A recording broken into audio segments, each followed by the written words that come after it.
Thank you very much, Mark, for these very kind words. Thank you for inviting me. Thanks, Sharon. It's an honor and privilege to be here. And I learned, and I will learn a lot. I will say one more word. First, this is where I come from. That's our new University Health Science Center. That's my hospital, the hospital where I'm working. That's the children's hospital. That's the adult hospital. That's the cancer hospital. Behind there is the research institute, and everything is linked by Insight. That's our team. We have 7 attending. Everyone has his own subspecialty. And these are our 3 fellows. And as you can see, we are very international, one from Saudi Arabia, one from Geneva, one from Israel, and she is between the two, but the two have a great friendship, and we really enjoy Doran. He's outstanding, I presume as outstanding as his boss. A very, very special thank you to Mark. I mean, I cannot find the words. His hospitality I've never seen. I traveled in many places. I've never seen such a hospitality. And it's really above all expectations. I visited, or he made me visit Jerusalem, as he mentioned, also Tiberias. And it's a dream that come true. So again, I cannot find enough words to thank you, Mark. So we'll continue. First, I will start with my 2 mentors who taught me everything. François Fassier, who developed the Fassier-Duval-Neil, and Dr. Glorieux, who really established all the guidelines for the treatment of metabolic bone disease, hypophosphatemic rickets, and osteogenesis imperfecta. That's our OI and metabolic team. As you can imagine, it's a multidisciplinary approach. Alone, you cannot do anything. You need the full support of all the subspecialties. So in my talk, what we'll go through, few words about the diseases of bone formation, osteoblastic fibrous dysplasia, 1 word about osteopetrosis, Morchio, and then I will concentrate on OI. Few things to remember whenever we treat metabolic bone disorder. The whole bone structure is abnormal. It's not only one segment. And they are soft despite their appearance of being white or sclerotic. The internal fixation may be very difficult. The deformities are not straightforward.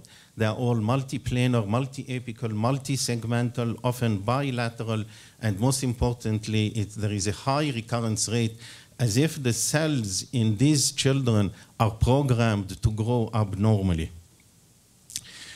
The medical treatment has to be established before the surgical treatment, and that's how we not talk about it.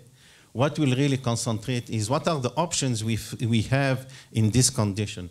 We have gross modulation using the 8-plate. We have intramedullary nails. Usually, we should not use any plates because they are stress riser. So avoid as possible the use of plates in any metabolic and certainly not in OI.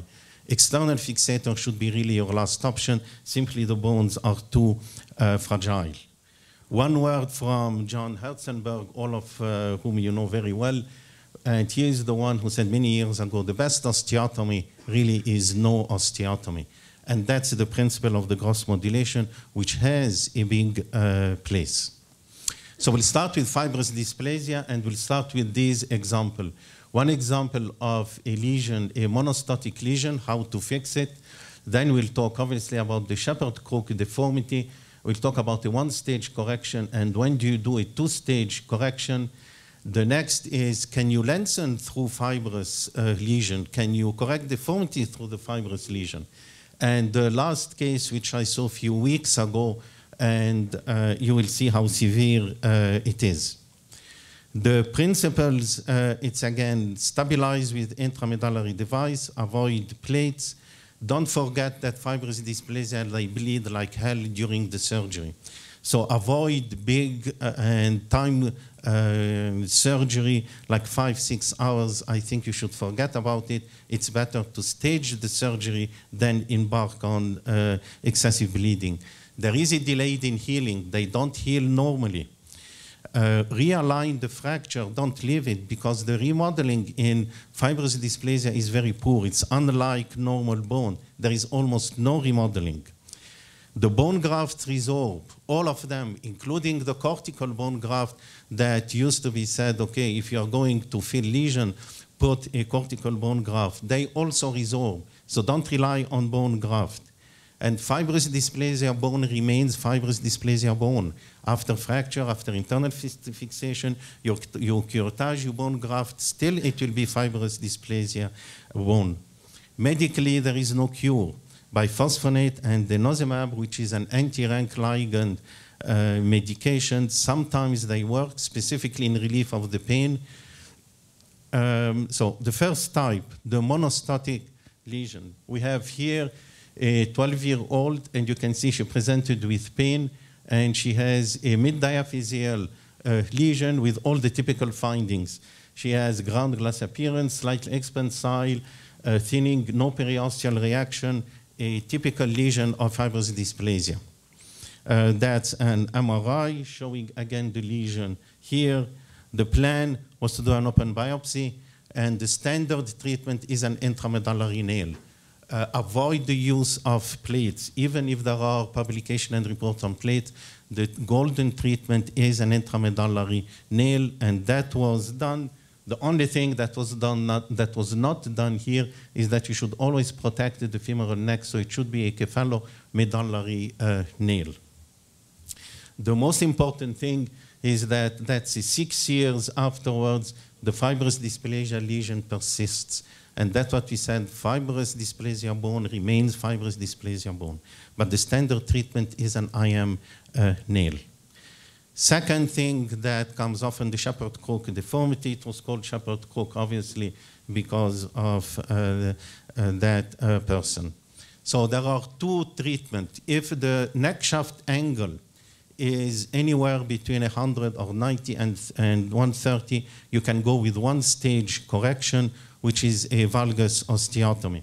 So we have 7-year-old with McEwen-Albright. McEwen-Albright, it's a polyostotic form with café spots and endocrine disorder. So that's a mild to moderate degree, so you can go with one-stage correction. And here I will show you the technique that we use. It was developed by Fassier. In the young children, you can use this technique for correction of the coxa vara. However, as you can see, the coxa vara recurs, and the neck shaft angle is 90 degrees. So the message here, in mild deformity, you can use a one-stage correction. The technique that we use for correction of coxa vara in metabolic bone disease in young children, you introduce 2 K-wires, even K-wire size 2. You use them, put them in the femoral neck, and in a direction, one antero to posterior and other posterior to anterior. You do your osteotomy. You calculate before how much correction you want, and ideally it should be at least 130. You use this as a joystick. You introduce your nail. It doesn't need to be an FD nail. It can be any intramedullary nail. You introduce from the lateral cortex, not from here. If you want really a correction, you have to go through the lateral cortex between the 2 wires. And then you check your correction, and then you bend your 2 K-wire cerclage, and that's the technique that we use. It's published, there are excellent results. Now, what if you have a severe form? So that's the same patient, but you can see here the neck shaft angle here is almost 70 degrees. It's very difficult and very complex to correct all this in one stage. Do your valgus osteotomy and introduce a nail with an extension into femoral neck. It will bleed a lot, and it's dangerous. So the first stage, you do your valgus and you fix it with a plate, but you should not leave a plate, because here it will fracture 100%.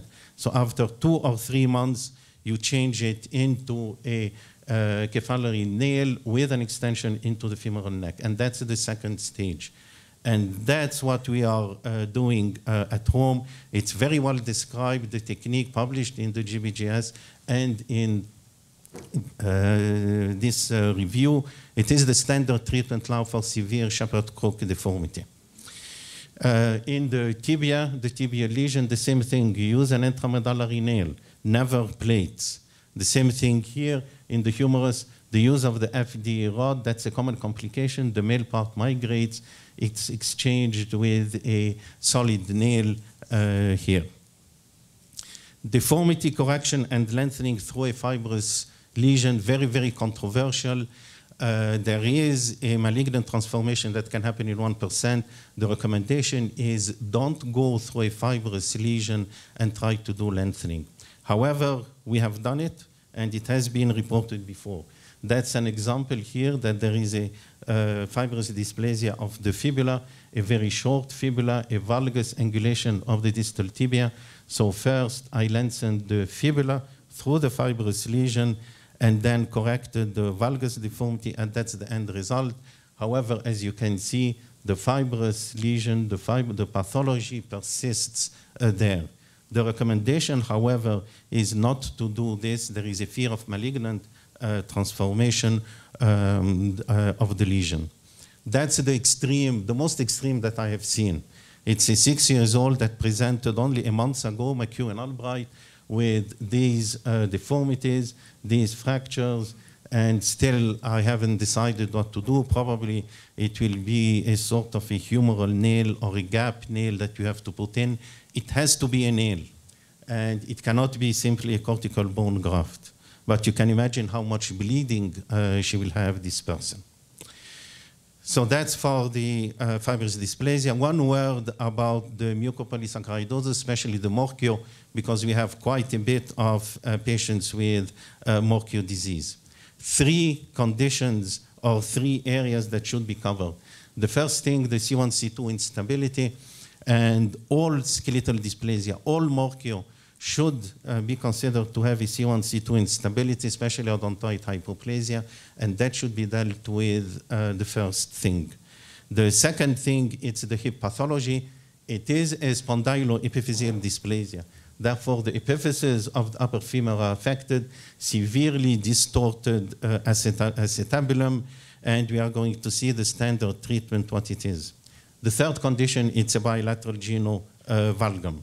So to go back to the hip dysplasia in Morquio, as you can see here by the 3D, it's a huge deformed head, very dysplastic acetabulum. Eventually, they will end up with a total hip replacement. However, until then, and to maintain a bone stock, what you should be doing, and the answer is you should try to relocate the hip. You do your varus osteotomy. Despite with the varus, you will have a high-riding trochanter, and then you reconstruct the acetabulum, and the best osteotomy is a shelf procedure in that case, because it's a huge acetabulum. And the technique that we are using, that I'm using, shelf osteotomy, initially was described at the DuPont Institute by Rick Bowen, who was the chief there before Will Mackenzie, and then Will Mackenzie came, and he came to my hospital. He showed me, and then I did, and he helped me. It's an excellent technique.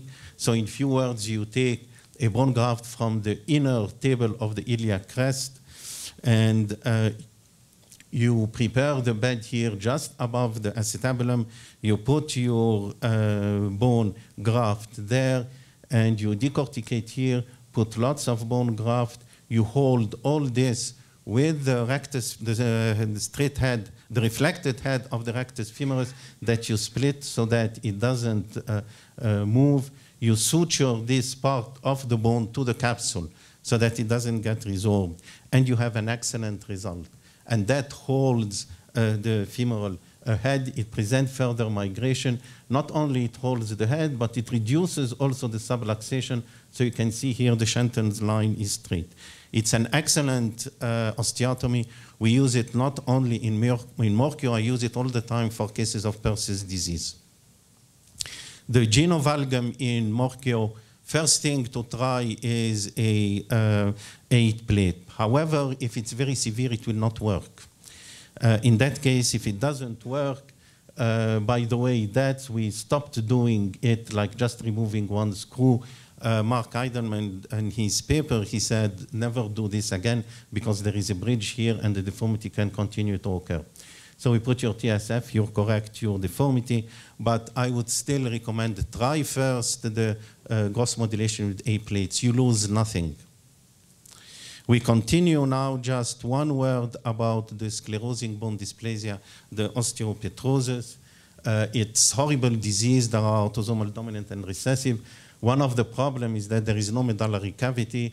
Therefore, you can have infection, you can have anemia. There is a delayed healing of the fracture, internal fixation of fracture. All of us were aware it's a nightmare. The one thing that I will mention, if there is a deformity, again, start with the 8-plate modulation. It's the simplest and the safest. In that case, it works. We overcorrect a bit so that we can have some rebound. I will switch now for the next 10 minutes to OI and simply say what is new in the OI. In the diagnosis of the OI, really, we are starting to do now whole genome sequencing. First, we are doing exome sequencing. Now we are doing the genome sequencing, which is much more thorough. However, there are probably as many mutations in the collagen 1, type 1, and other as there are cases of OI. Diagnosis remains clinical and radiological. And that's where we started to do the next generation sequencing. The medical treatment of OI, it remains biphosphonates. I'll say one word about this. The whole goal of treatment, really, it is to improve the function of children and make them as independent as possible. And that includes both lower limbs, spine, and upper limbs. The key thing to success in all these children, it's not the surgery, it's the rehab. And it's not because Sharon is here, but rehab is really the key success to all these disorders that we have. If you don't have a proper and intensive rehab, it's a failure. How we can improve mobility and function? Number one, mobility, making the bone stronger and making the bone straighter. How you make your bone stronger? It's by the medical treatment, and making the bone straighter, it's by surgical treatment. The biphosphonates has evolved, and now what we are using is a third generation biphosphonate, the zoledronate, and we are super aggressive. As even few weeks old babies, we start them on zoledronate. However, there is no cure. We should not forget this. The biphosphonate, it reduces the pain, it increases the bone mineral density, it improves function. However, the effect on the fracture, it's less clear. The children still fracture, even with the biphosphonate, even with the FD rods. And that's what we have to tell the parents. However, despite all these things, their function improves. Therefore, the use of biphosphonate is definitely beneficial. Surgical treatment of OI, I will start with what not to do. And that is history. I mean, in fact, if you use a plate to fix a fracture in OI, it's almost malpractice. Because what happens is that there will be a stress fracture here, and then you will put a longer plate, it will be another stress fracture here, and then where it will end up. So no plates in the treatment of OI with children. The standard treatment is intramedullary rods. I'm not saying it has to be an FD rod. There are many types of intramedullary rods. And now our indication includes the humerus and the forearm. We are much more aggressive in this because we realize that sometimes the upper limbs are the weight-bearing limbs of the child. The question is, when do you do the rodding?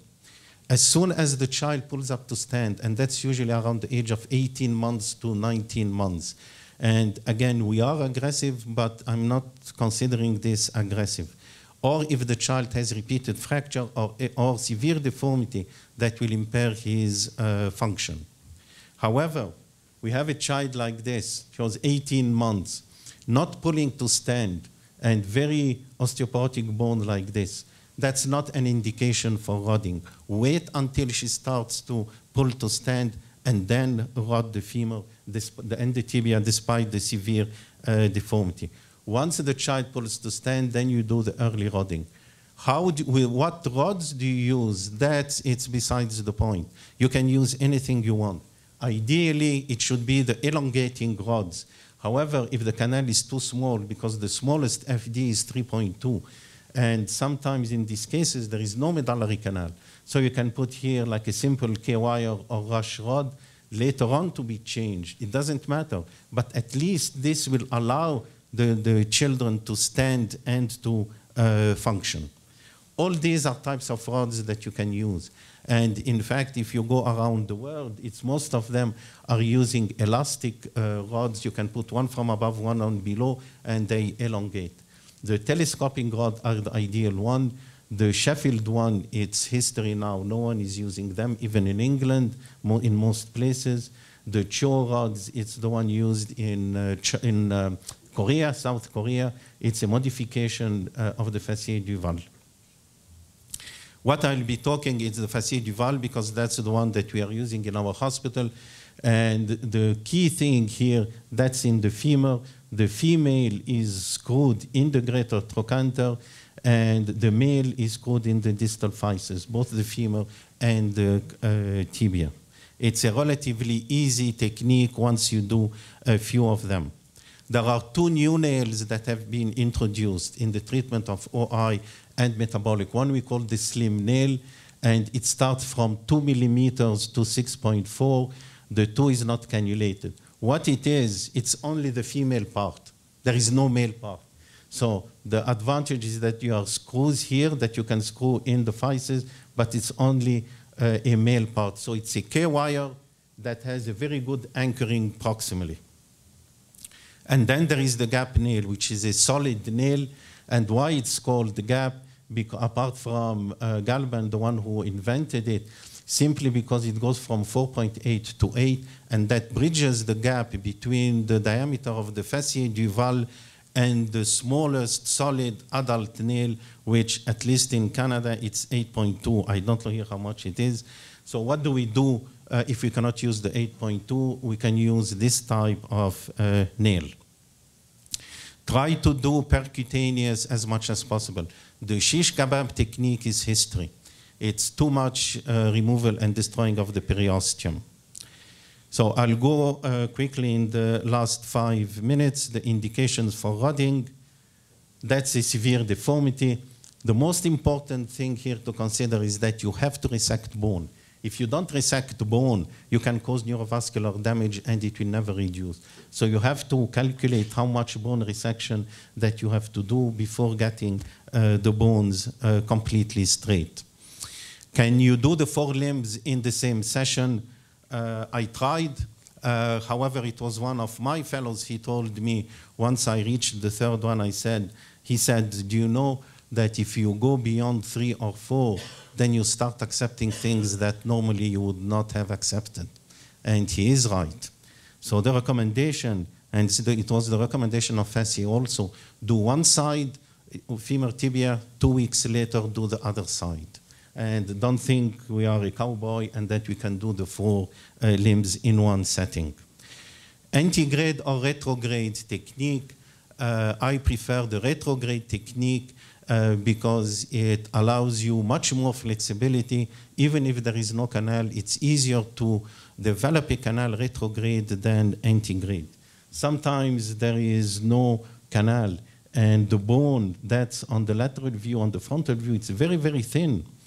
And it's a retrograde, it's much easier to do than antegrade. Proximal deformities of the femur can be very, very difficult even to imagine how they are. That's an AP view. And is this a true coxavara? Is it a false coxavara? Where is the deformity? How to correct it? So the key thing is that you should position the child in this way.